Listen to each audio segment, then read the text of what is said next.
Samantala, nakipag-unahan din ng ilang local candidates sa Negros Oriental sa pagka-file ng Certificate of Candidacy sa COMELEC Regional Office. Kabilang sa mga nanguna sa pila ang dalawang standard bearer ng Liberal Party.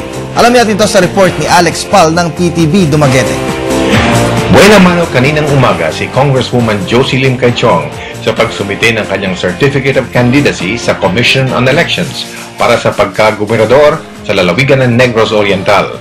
Kabubukas pa lamang ng tanggapan ng COMELEC sa Dumaguete sa Lunes nang dumating si Lim Cayciong kasama ang kanyang running mate pagka-Vice Governor na si Dr. Mark Macias. Ang dalawa ay standard bearer ng Liberal Party sa Negros Oriental.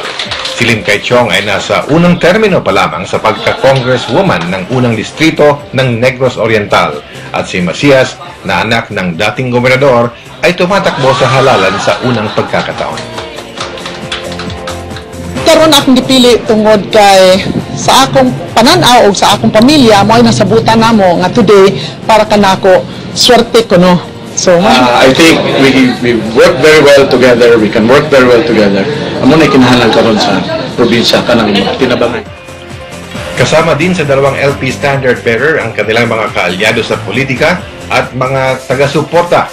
Ang maagang pagsampa ng Certificate of Candidacy ni na Congresswoman Lim Cayciong at ni Dr. Macias ay kinatuan ng Provincial Election Supervisor Attorney Eddie Aba. My message to the candidates is to file their certificates of candidacy not later than October 5. Okay? This is for their own good. Para sa Telebisyon ng Bayan, ito si Alex Pal nag-uulat mula sa Dumaguete City.